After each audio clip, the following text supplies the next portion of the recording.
तो इस कहानी की शुरुआत आज से 200 साल पहले समुद्र के राजा सीजर को दिखाते हुए होती है, जिसके हाथ में एक जादुई अंगूठी थी। फिर एक दिन वो अपने जासूस मेढक को बुलाता है और उससे उस मछली के बारे में पूछता है जिसे वो पसंद किया करता था। और राजा सीजर उस मछली से शादी भी करना चाहता था, पर राजा को जैसे पता चला कि उसकी मछली चंगुल से निकल गई है तो उसे काफी गुस्सा आया। फिर उसने मेढक को आदेश दिया कि वो मछली को कहीं से भी ढूंढ के लाए। अब यहाँ से सीन कट होती है और हमें जमीन पर एक गांव को दिखाया जाता है, जहाँ एमिलियो नाम का लड़का अपने अंधे पिता के साथ रहता था। उसके पिता लोहार का काम किया करते थे। वो जगह काफी बर्फीली थी, वहाँ पे उन्हें सर्वाइव करना काफी मुश्किल हो रहा था। एक दिन हम अमेलिया को देखते हैं जो अपने अंधे पिता से बचकर स्केटिंग करने के लिए कहीं दूर जा रहा होता है, लेकिन जब वह दबे पांव अपने घर से निकल ही रहा होता है तो उसके पिता को उसकी आहट सुनाई दे जाती है। फिर उसके पिता ने अमेलिया को आवाज दिया और उसे अपने पास बुलाकर उससे पूछा कि क्या तुम अब बड़े हो चुके हो, क्या तुम मेरे काम में हाथ बढ़ा सकते हो। पर अमेलिया यहाँ काम करना नहीं चाहता था। वो अब भी चाहता था कि वो अभी भी बच्चों की तरह ही घूमता फिरता मस्त रहे। उसे अपनी जिम्मेवारी से काफी डर लगता था। वो अपने पिता के सामने झुक जाता है और उनसे कहता है कि मैं अभी भी छोटा हूँ। फिर उसके पिता उसे देखने के लिए उसके सर पे हाथ रखते हैं तो उन्हें भी लगता है कि अमेलिया भी छोटा है। अमेलिया अक्सर ऐसा ही किया करता था क्योंकि उसे काम करना अच्छा नहीं लगता था। फिर अमेलिया अपने गाँव के दोस्तों के साथ स्केटिंग करने निकल जाता है। फिर वो थक हार कर एक जगह पे बैठकर मछली पकड़ने लगता है, पर काफी टाइम हो जाती है लेकिन उसके हाथ एक भी मछली नहीं आती है। पर तभी हम देखते हैं कि उसके कांटे में कुछ चीज फंस चुकी थी। वो चीज उसके कांटे में काफी छटपटा रही थी। अमेलिया देख ही रहा होता है कि तभी पानी के नीचे से एक बहुत ही बड़ा फुवारा फूटता है। यहाँ अमेलिया डरकर पीछे हो जाता है और तभी हम यहाँ पे देखते हैं कि अमेलिया की बाल्टी में एक मछली आ गई थी, जिसे देखकर अमेलिया काफी खुश हो रहा था। फिर वो खुशी खुशी घर जाता है और उस मछली को पकाने की तैयारी करने लगता है। वो प्याज काटने लगता है, लहसुन काटने लगता है और बाकी चीजों को व्यवस्थित करने लगता है। वो मसाले की तैयारी कर ही रहा होता है कि तभी वो मछली अचानक से कहने लगती है। वो एमिलियो से कह रही थी कि अगर वो उसे छोड़ देता है तो बदले में वो उसकी 3 इच्छाएं को पूरी करेगी।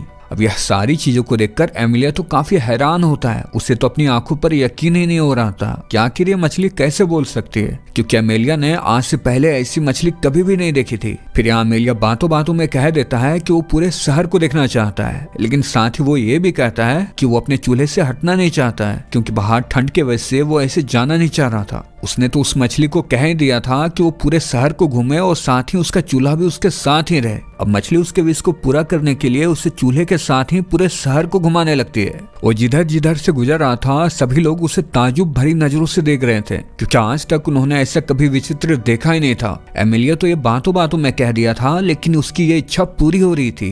वो थोड़ा डर भी रहा था और काफी खुश भी हो रहा था। उसे अपनी आंखों पर यकीन ही नहीं हो रहा था कि वो मछली सच में उसकी इच्छा को पूरा कर दिया। अब अमेलिया को पूरे शहर घूमने के बाद उसे काफी ठंड लगने लगी थी, तो वो अपनी दूसरी इच्छा को कहता है। वो कह देता है कि मैं चाहता हूँ कि यहाँ पे गर्मी का मौसम आ जाए। अब उसकी ख्वाहिश के अनुसार वो मछली उसके विश को पूरा करने लगी। अब वहाँ पे देखते ही देखते जितनी भी बर्फ होती है वो सारी की सारी पिघल जाती है और चारों तरफ पेड़ पौधे और हरियाली छा जाती है। नदियों में पानी भी आ गई थी। पर एमिलियो को जैसे ख्याल आता है कि उसकी 2 इच्छा तो पूरी हो गई है, उसके पास तो बस एक ही इच्छा बची हुई है, इसलिए अब उसे थोड़ा अफसोस होता है कि काश वो पहले समझ के कहता। खैर, अब एमिलियो के पास तो बस एक ही इच्छा बची थी। लेकिन जब एमिलिया जंगल से होते हुए अपने घर जा रहा होता है तभी उसे बीच में कुछ लुटेरे घेर लेते हैं और उससे उसके सामानों को लेने लगते हैं। पर अमेलिया के पास तो कुछ था ही नहीं, इसलिए वो उसकी मछली वाली बाल्टी को ले जाते हैं। पर अमेलिया किसी भी कीमत पर उस मछली को खोना नहीं चाहता था, क्योंकि अमेलिया को उस मछली की ताकत का पता था। वो जानता था कि वो कोई आम मछली नहीं है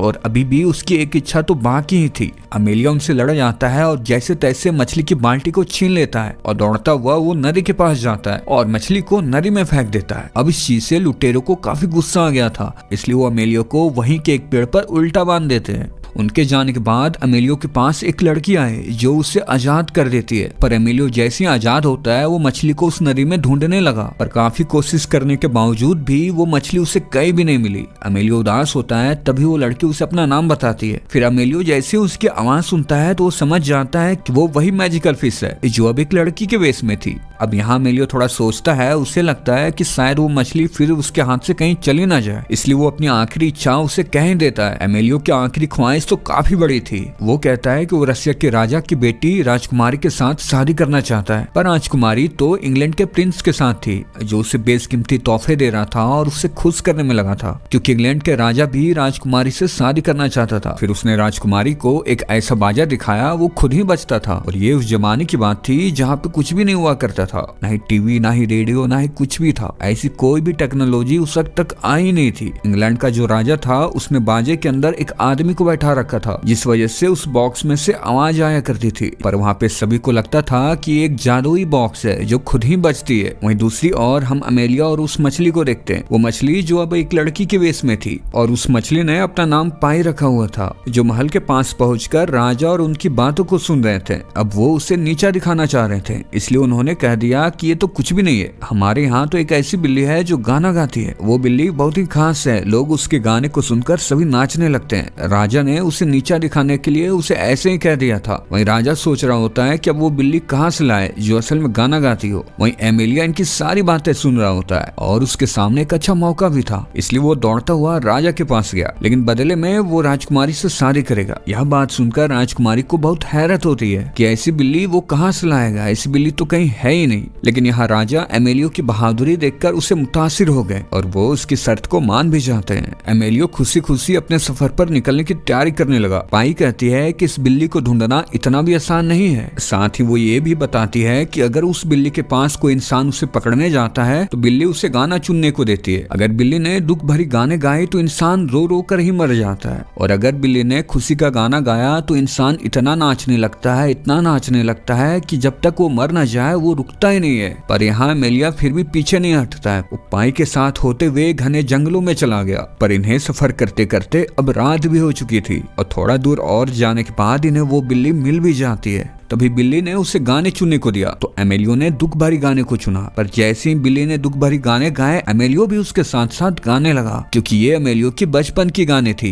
जो उसकी मॉम उसे बचपन में सुनाया करती थी। बिल्ली देखती है कि एमेलियो पर उसके गाने का कोई भी असर नहीं हो रहा है। तब यहाँ बिल्ली ही रोने लगती है और वो एमेलियो के साथ जाने के लिए तैयार भी हो जाती है। पाई जो मछली होती है उसे वो जादुई मेढक ढूंढ लेता है, और वो उसे कहता है कि राजा ने शादी की पूरी तैयारी कर ली है और उसे साथ चलना ही होगा। पर पाई उससे कुछ भी नहीं कहती है और वो एमेलियो के साथ वापस आने लगती है। रास्ते में पाई एमेलियो को बताती है कि कई वर्षों पहले की बात है जब समुद्र के राजा ने उसे शिकारियों से बचाया था, इसलिए बदले में वो समुद्र का राजा उसे शादी करना चाहता है। पाई का उस पर एक कर्ज था, इसलिए वो पीछे हट भी नहीं पा रही थी। वो असमंजस में थी कि वो राजा से शादी करे कि ना करे, पर एमेलियो यहाँ उसकी बातों पर उतना ध्यान नहीं दे रहा था। खैर, अब हम यहाँ पे देखते हैं कि ये अब महल पहुंच चुके हैं। महल में हम देखते हैं कि इंग्लैंड का जो राजा था वो राजकुमारी का हाथ मांगने आया था, क्योंकि कई दिन हो चुके थे और एमेलियो वापस ही नहीं आया था। लेकिन इससे पहले कि देर हो जाती है, एमेलियो वहां आ जाता है, और फिर बिल्ली ने एक ऐसा गाना गाया कि वहां पे जितने भी लोग थे वो सब के सब नाचने लगे। राजा को तो खुशी संभाली नहीं जा रही थी। वो एमेलियो से इतना खुश होता है, एमेलियो से इतना खुश होता है कि वो तुरंत से राजकुमारी का हाथ उसके हाथ में दे देता है, क्योंकि वो एमेलियो की बहादुरी से काफी मुतासिर हो चुके थे। यहाँ एमेलियो भी काफी खुश था, क्योंकि उसकी आखिरी इच्छा भी पूरी होने वाली थी। लेकिन एमेलियो की ये खुशी ज्यादा वक्त तक नहीं रहती, क्योंकि वो राजकुमारी कोई आम इंसान के साथ शादी करना ही नहीं चाह रही थी, क्योंकि एमेलियो एक साधारण लड़का था और ऊपर से वो काफी गरीब भी था। राजकुमारी तो एमेलियो के साथ शादी करना ही नहीं चाह रही थी, इसलिए वो एमेलियो के लिए एक मुश्किल टास्क देने का फैसला करती है। रात में हम देखते हैं कि राजकुमारी अपनी मरी हुई मॉम से मिलती है और उनसे एमेलियो के लिए एक मुश्किल भरा टास्क मांगती है। फिर अगले दिन हम महल में देखते हैं कि राजा को खुश करने के लिए इंग्लैंड के राजा ने एक जूसर लाया था। उस जूसर में था कि उसके ऊपर फल डालने से उसके नीचे से जूस निकल आता था, और ये तब के जमाने की बात थी, इसलिए उनके लिए एक जादुई की बात थी। पर इस जूसर वाले मशीन में भी इंग्लैंड के राजा ने एक पौने आदमी को बैठा रखा था, जो फ्रूट्स और सब्जियों का जूस बनाकर बाहर निकाला करता था। अब इस अनोखी जूसर को देखकर किंग भी काफी हैरान हो जाते हैं, और इसी दौरान वहाँ राजकुमारी भी आ जाती है। उसने शर्त रखा कि उसे एक ऐसी जादुई कपड़ा चाहिए जो उसे खाने को जो मांगे वो उसे दे दे। एमेलियो के कानों में जब यह बात जाती है तो वो भी काफी आश्चर्य हो जाता है। वो भी सोच में पड़ जाता है कि वो से जादुई कपड़ा कहाँ से लाएगा। एमेलियो पाई के साथ उस कपड़े की तलाश में निकल जाता है। रास्ते में पाई उसे बताती है कि वो जादुई कपड़ा दो भाइयों के पास है। रास्ते में चलते चलते इन्हें भूख भी लग गई थी, पर इनकी किस्मत अच्छी होती है कि थोड़ा आगे जाते ही इन्हें एक झोपड़ी मिलती है। वहाँ पे एक बूढ़ा बाबा होता है, इसलिए वो उनसे कुछ खाने को मांगते हैं। बूढ़ा आदमी का दिल भी काफी बड़ा था, उसने जो अपने लिए खाना रखा था वो उन्हें ही खिला देता है, और वो खाना थोड़ा सा ही था। बूढ़ा आदमी उनसे कहता है कि इस बार उनकी फसल अच्छी नहीं हुई है, इसलिए उन्हें खाने पीने में काफी दिक्कत हो रही है। एमेलियो और पाई जब यह देखते हैं तो उनका भी दिल पिघल जाता है कि इतनी मुश्किल गुजरने के बावजूद भी वो उन्हें खाना दे रहे थे, और ऊपर से वो अपने ही खाने को दे रहे थे। ये दोनों उस खाली मैदान में काफी दूर तक चलते हैं, और चलते चलते ये पत्थरों के शहर में पहुंच जाते हैं, जहाँ पे ये देखते हैं कि दो भाई थे जो खूब सारा खाना खा रहे थे, और ये वही भाई होते हैं जिनके पास वो जादुई कपड़ा होता है। ये दोनों अपनी जिंदगी में इतने खा चुके थे कि अपनी जिंदगी से काफी परेशान हो चुके थे। ये दिन रात सुबह शाम 24 घंटा खाना खाते ही रहते थे। दोनों भाई फूले हुए गुब्बारों की तरह हो चुके थे, क्योंकि इनके पास ही तो वो जादुई कपड़ा था। ये जब मांगते उस कपड़े को खाने के लिए, वो कपड़ा इन्हें खाने को दे देता था। इसलिए दोनों भाई खा खा कर गुब्बारों की तरह हो चुके थे। ये दोनों भाई भी चाह रहे थे कि कोई आए और वो जादुई कपड़ा उनसे ले जाए।